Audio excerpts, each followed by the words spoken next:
Hi friends, how are you all? Today we will start Flamingo lesson number 4, the rat trap. First of all, we will discuss about the writer. The writer of this unit is Selma Lagerlöf. About the writer, Selma Lagerlöf was a Swedish writer whose stories have been translated into many languages. This story is set in the middle of the mines of Sweden, which are rich in iron ore. The story is narrated in the manner of fairy tale. It gives us the message that the emotions of love and acceptance can reform others. Let's see the story. Once upon a time, there was a man who used to sell small rat traps made of wire. These rat traps were made by him in his free time. He used to collect the material required by begging from stores or big farms. Still, his business was not earning him any profits. Therefore, he had to beg or steal in order to survive. His clothes were old and torn, his cheeks were lowered inside due to the malnutrition, and one could easily see the hunger in his eyes. The life of the red trap seller was very sad and boring. He was homeless and slowly with heavy feet. He walked along the road, lost in his own thoughts. But one day he got lost in a series of thoughts which he found very interesting. The man was thinking about the red trap, and suddenly a thought came to his mind that the whole world, which includes land, sea, cities, and village, was similar to a red trap. He thought that there was no meaning of the existence of this world. It was nothing but attemptions, just like a cheese and pork which we offer as a bite to catch the rat. So, according to him, as soon as someone tries to comfort himself with joy, food and shelter, he at once gets trapped into his red trap, which is known as world. No one in the world had ever been kind to the red trap seller, so he started thinking ill of others. It became a favorite pastime for him during dull moments. These thoughts made him happy, so he continued with thinking ill of those who were known to him. He would imagine those people who were already trapped in the red trap of world life things, and also those who were about to get trapped in it. One evening, the red trap seller was walking very slowly. He saw a little grey cottage by the road. He went up to the cottage and knocked at the door to get shelter for the night. Generally, he was not helped by anyone, but this time he was welcomed by the old man into his cottage. He was a lonely old man without wife and kids. The old man was happy to get company that night, so the old man gave him some porridge to eat and then shared his tobacco with the guest. After this bath, porridge means like a kheer or a sorbet to say. After this bath, played cards till bedtime. The red trap seller felt that the old man was not only liberal in sharing his porridge but also his secrets. He tells him that he was a rich man when he used to work on his rented farm. As he was old now and could not work, he had to depend upon his cow for his living. The cow gave enough milk every day to be sold in the factory that produced cheese and cream. The old man said that he was able to earn 30 kroners. Kroners means money. Last month because of the milk. The red trap seller didn't believe the old man's words that a cow could earn him so much. Therefore, the old man took a leather pouch which hung on a window and took out 3 notes of 10 kroner each, which were old and crushed. He showed those currency notes to make him believe his words and then kept them back in the pouch. Next morning, both the red trap seller and the crofter woke up early. As the crofter was in a hurry to milk his cow, even the red trap seller felt that as owner in the house had awake, so he should also leave the bed. They both came out of the cottage at the same time. The old man locked the door and went to his work. The red trap seller also thanked him and went his own way. After about half an hour, the red trap seller returned to the cottage and he broke down the window pane where the pouch hung. He took away the money kept in his pockets, put the pouch back as its place, and walked off.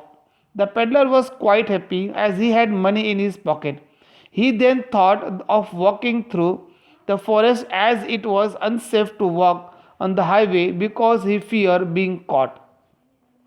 So initially it was not difficult to walk through the forest, but later on it got confusing and he forgot his way. He tried hard to walk in the right direction but in vain. In vain means false, useless. At this point of time, he started thinking that now he himself was caught in the trap of the world just like other people. He was fooled by the bait of money which he had stolen from the old man's house. The forest seemed like a prison full of trunks and branches. It was like an impassable prison. It was December and got dark early. His hope of escaping the forest reduced, the danger of his life increased, and there was no way left for him. He was so tired and terrified that he thought his end was near. As he laid his head on the ground, he heard a very strong, regular sound. It was a hard sound that was coming at the regular intervals. He soon realized that these sounds were the sounds of hammer strokes from an iron mill. He thought that he could find some people nearby. With this thought, he gathered some strength and started walking with great difficulty towards the sound. The Ramsjo Iron Works was a large plant which had shut down few years ago. It had smelter, rolling mill and a fog. In summers, long flat bottom boat carrying the material would come down the canal, go to the large inland lake for supplying material to the mill. In winters, the roads turned black because of the coal dust that came due to the transportations of the charcoal crates. One evening near Christmas time, the master smith and his helper were sitting in the dark fog near the furnace. He was wearing a long shirt and a pair of wooden shoes. Both of them were waiting for the pig iron which was put inside the furnace fire to be ready to put onto the anvil. They took turns to stir the liquid which was very hot. As they could bear the heat for a few minutes, each of them would return sweating profusely. One could hear different types of sounds in the fog. There was a big bellow which was blowing air in the fire with great sound. Also, there was the sound of cracking coal. One could also hear the bang of the charcoal which was being shoveled by the fireboy. The sounds which were coming from outside the mill, these were of the waterfall, the high speed north wind which hit the raindrops against the brick tiled roof. It was due to these different types of sounds that the blacksmith did not realize that a man had opened the gate of the fog and had entered, till he came and stood near the furnace. Many homeless people used to get attracted to the lights of the fog which peeked through the window panes which were covered with the black powder of burnt coal.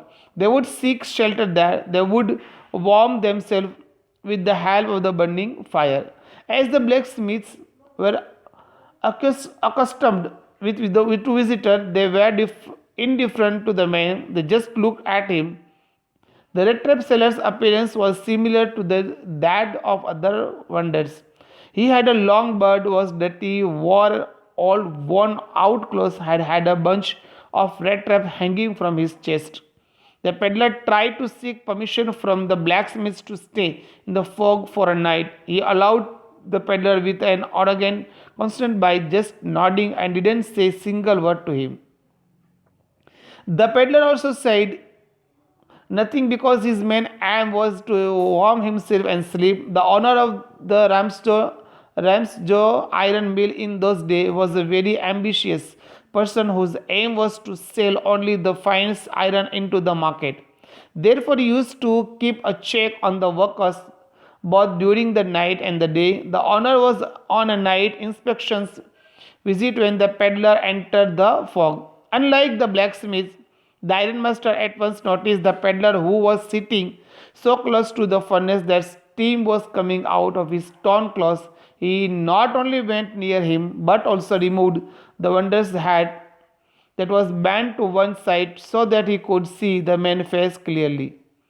When the ironmaster took off the peddler's hat, he mistook him as an old acquaintance, Nels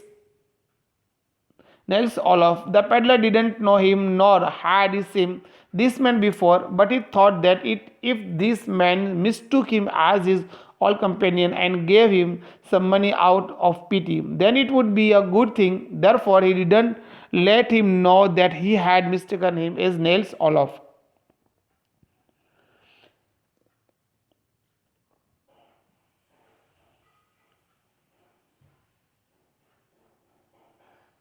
The ironmaster invited him home. The peddler thought he would walk into the lion's den if he went, so declined the invitations. The ironmaster assumed that the man was feeling embarrassed because of his poor conditions. He started talking about his home and said that his wife Elizabeth was dead. His sons were settled abroad and he lived with his daughter Edla. Then the ironmaster went away and sent daughter to convince the peddler. When Edla came to the ironworks, she found the man alarmed and frightened. The dear students, here our unit is not over. The remaining unit we will see in our next lecture. Okay, thank you.